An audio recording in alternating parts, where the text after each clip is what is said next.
Pembangunan infrastruktur kelistrikan di Pulau Nias yang terus dibangun pemerintah diharapkan dapat mendorong pertumbuhan ekonomi. Secara tahapan pelaksanaannya oleh pihak PLN Energi Primer Indonesia bersama investor penyedia membuka akses pengawasan masyarakat agar terrealisasi tanpa ada penyimpangan. Proyek gasifikasi pembangkit tenaga listrik melalui penyediaan infrastruktur Medistrem Gas Cluster Nias telah dimulai pembukaan lahannya pada bulan Juli 2025. Kini segera dilanjutkan dengan mendatangkan berbagai peralatan kerja dan sumber daya manusia ke lokasi. Sebelumnya Direktur Pembangkit PT PLN Energi Primer Indonesia, Rijal, mengatakan fasilitas proyek infrastruktur bernilai 800 miliar rupiah tersebut nantinya dapat mensuplai daya listrik mencapai 60 MW untuk kebutuhan Kepulauan Nias, sehingga dapat mendorong pertumbuhan ekonomi rakyat dan pelaku usaha termasuk memperlancar aktivitas layanan publik. Pada pelaksanaan proyek tersebut akan membuka kesempatan kerja dari tenaga lokal hingga 200 orang, termasuk mencapai 30 orang harus sudah dipersiapkan ketika memasuki masa beroperasinya pada akhir tahun 2025.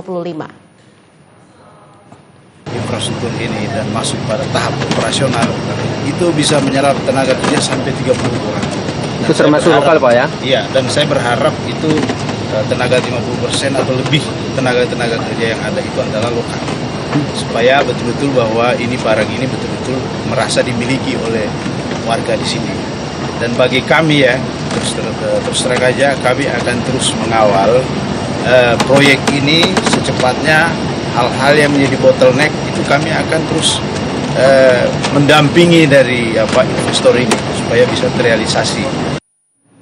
Salah seorang warga Aste Amagaure mengatakan keberadaan proyek infrastruktur pembangkit listrik berbahan gas tersebut nantinya sebagai jawaban atas keluhan masyarakat yang lebih menginginkan pasokan daya listrik di Nias harus dimaksimalkan, termasuk pemberataannya mengingat masih banyak daerah kepulauan yang belum dijangkau aliran listrik saat ini.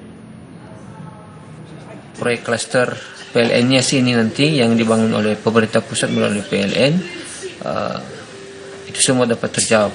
Selanjutnya kita juga menginginkan pihak investor yang saat ini sedang melaksanakan proyek gasifikasi klaster ini dapat betul-betul taat pada spesifikasi yang sudah ditentukan dan jangan terjadi penyimpangan-penyimpangan. Dan itu sudah arahan daripada Direktur Pembangkit saat melakukan peletakan batu pertama.